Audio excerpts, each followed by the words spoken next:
It has been a busy first half of the year in Anderson. Let's just start with expansion. Recreation facilities comes to mind. Remind folks of all the additional opportunities that are coming out there. Yeah.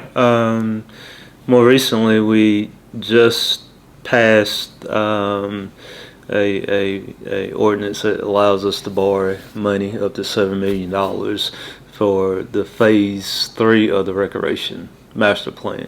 In phase 3, just to refresh you, we have 2 ball fields right now at the rec center property. We also have 2 ball fields at Lindley Park, and the plan is to build multi-purpose ball fields behind that. So we have, in theory, we do 4 ball fields, but that area will also be able to transform into soccer, football. And so that's huge, because what it does allow us to do is to remove the ball fields on Lindley Park, which have been there for a long time. Traffic's bad. We get worried about kids crossing, so we can move those ball fields out and start working on what we're now calling Lindley Park South. And Lindley Park South will make that bottom part of Lindley Park green space, and it's going to be cool. And also with the bike and pedestrian trail that will go to the rec center. Yeah, talk about that trail. How far is that trail eventually hopefully going to connect everything? You know, hopefully, in my mind, hopefully it will go to B. Thompson Park, to the West Side Community Center. And I think one of the bigger issues is connecting that bike trail to the Civic Center. Now, you know, currently work is being done to extend the 3.1 mile track of the East Park Gateway, and so that's been extended to the Civic Center and to ANMED. So that adds some additional mileage to that. So it's takes some planning. It does move slow, but I think we're heading in the right direction. Recreation, the kids and all come back in full swing this year. I mean, has everything bounced back pretty Yeah. strong? The kids, the spring and the summer season will follow. I think they are registering kids right now for the fall leagues. Let's move downtown. The hotel's obviously the most visual downtown project. Mm-hmm. What's the latest on that construction? They still are. We just looked at it a few hours ago. They're working on their punch list now. You can see some of the detail work being done. For example, around the swimming pool, it looks like they're laying a deck today, and they would hopefully. I think they're still on their plan of being at the end of August, and so before Labor Day. So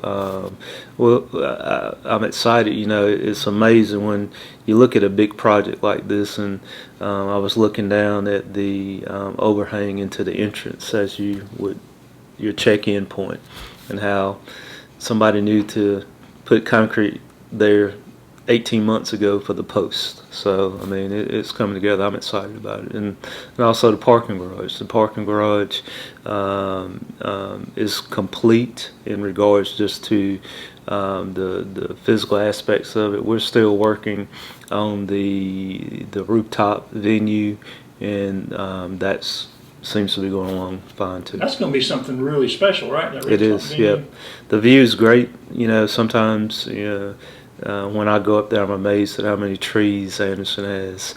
But it is a beautiful view. I think it would probably be one of the best views in the region. Probably used a lot. That's going to be booked way in advance, It will. I'm guessing. It will be.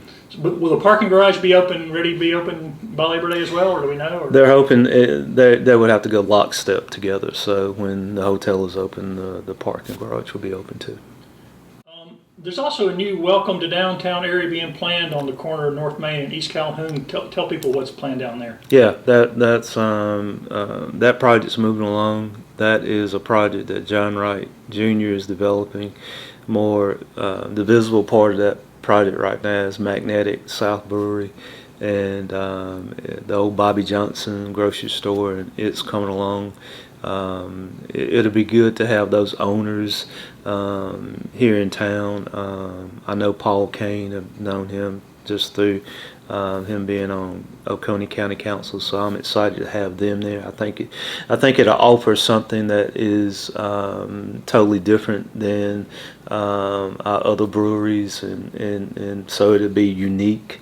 In between there and what I call the old Den property, the old Jack's property, there will be a plaza, a public plaza, another green space, and I think that will that's the entrance into our city, and so that's going to stand out too. We will narrow. The streetscape will go from 4 lanes to 2 lanes to Calhoun to be consistent with Main Street, so you'll get that feel again, and we'll make some improvements on the Calhoun side of it too. There's some parking that'll go along with that, and the old Den building.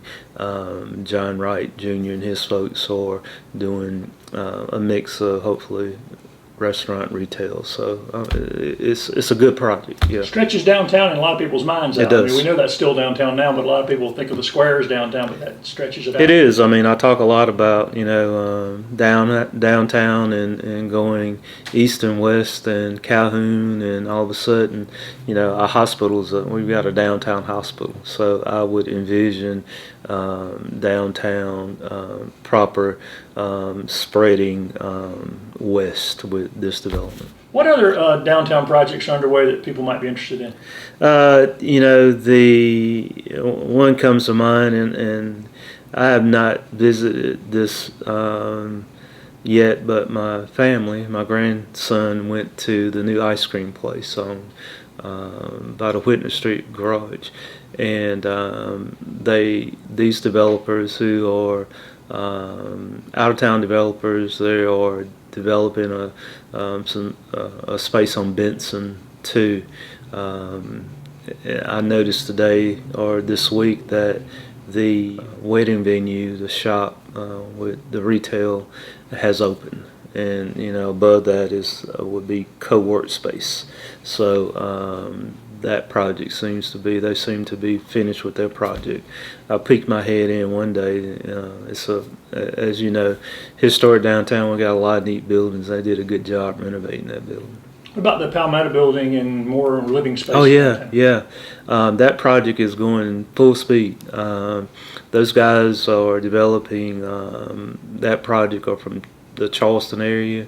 If I'm not mistaken, it's 31 apartments in that low 30 range. They hope to be finished by the end of the year. I looked at it this morning, and so to be able to again have 30 people, 30 families living downtown, and I think they're pre-leasing too, and so it'll be the end of the year before we know it. And the demand for housing is still Oh, high. for sure, yeah. I mean, downtown housing is almost always 100% occupied, and so that's a good thing. A lot of recent news in the city has been about annexation. Explain to people to understand why annexation is important to the future of any city. Well, I think more than anything, we see that people are moving to our area, the upstate in general, but specifically to our area. And I think Anderson and Anderson County, we check off a lot of boxes for people. A mild climate, a low cost of living, short commutes, and so people and are moving here. We have our county partners who are doing a great job of recruiting industry and working on workforce development, and so in our mind, we have to continue to grow as a city to stay alive and to be able to offer quality of life things that people look for. And so part of annexation is just, quite honestly, people need places to live that are moving into this community. I don't know about you, but I'm not moving. People who live here are not moving.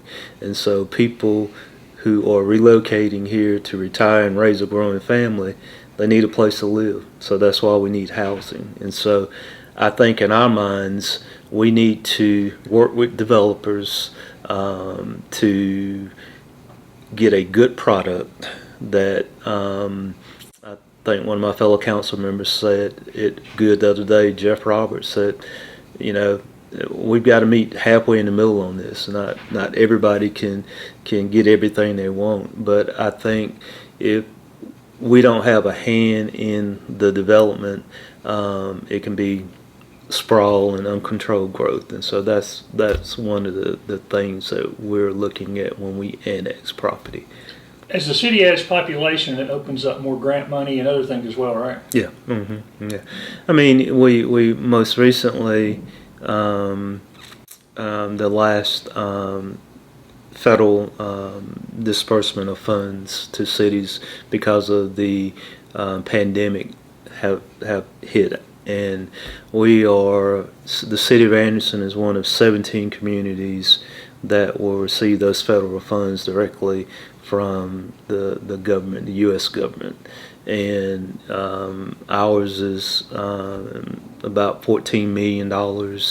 And the reason I say that is the rest of the money goes to the state, and the state disperses that money to the other 271 cities outside of the 17. But I think it shows well is that, you know, Anderson was considered one of the 17 metropolitan areas by the federal government in this latest disbursement of funds. And so much of federal funding is based on population. So much of grant money is based on needs. And so I think it puts us in a position to take advantage of all of that. Well, and I know it's preliminary, but what do census figures look like? What's the latest population we're looking at for the city? You know, I think we probably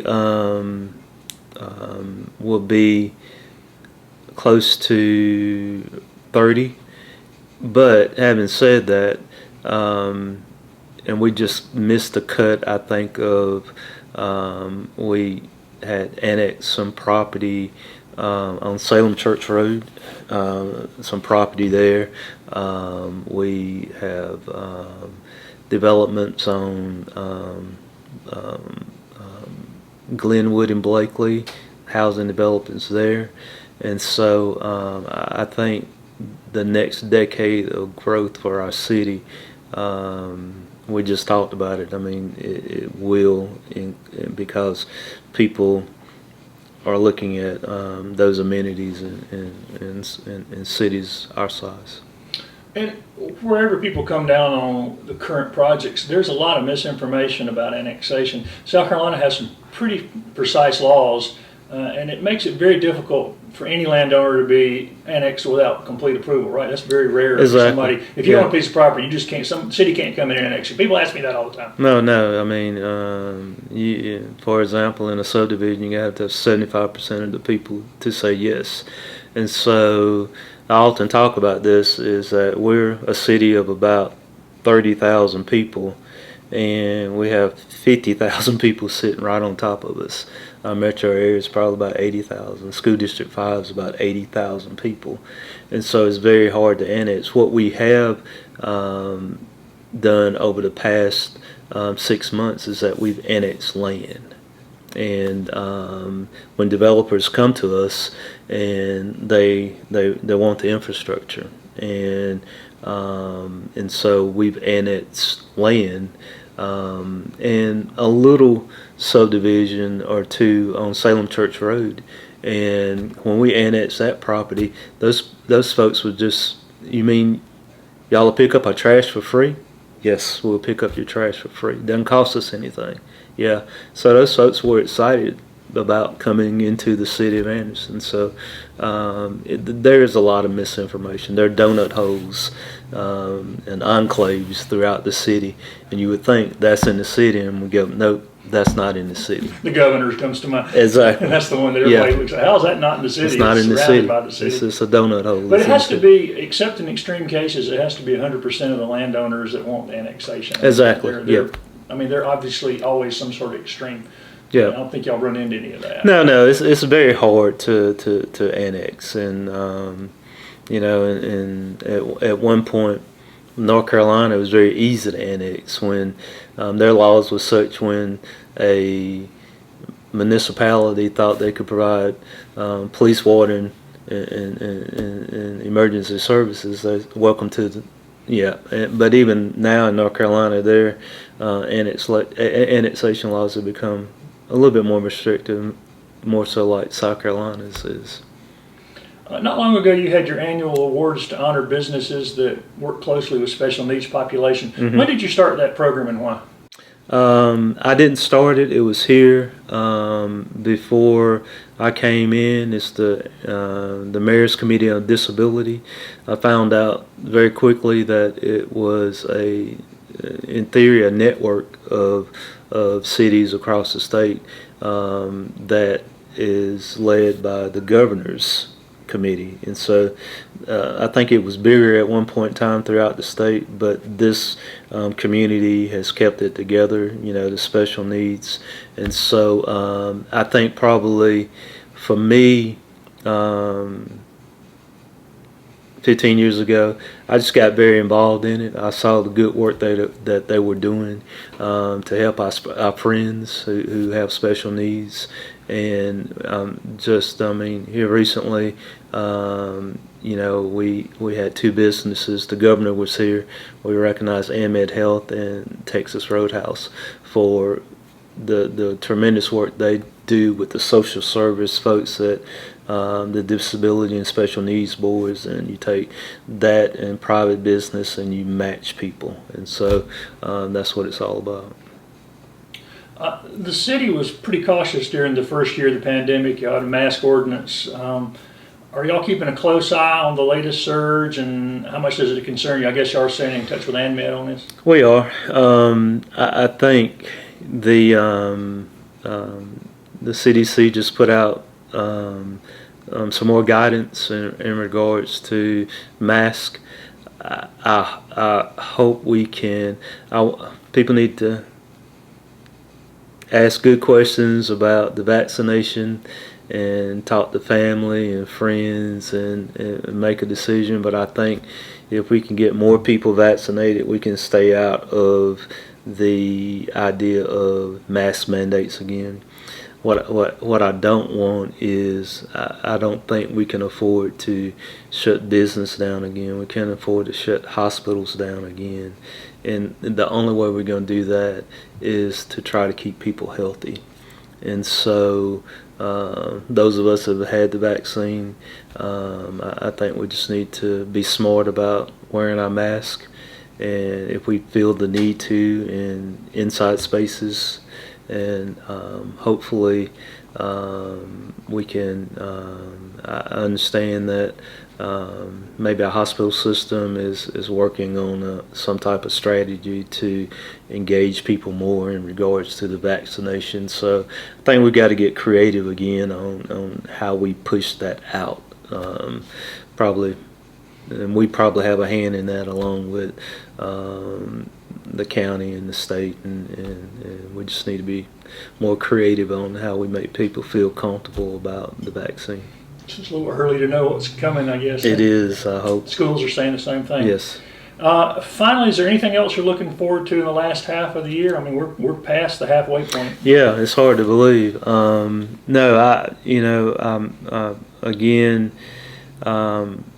Hope our economy stays up. I know people are traveling a lot. Vacation spots are full. I am looking forward to the fall and the things that fall will bring. College football, pro football. Very excited about the downtown, and I think we'll have a good fall as a community.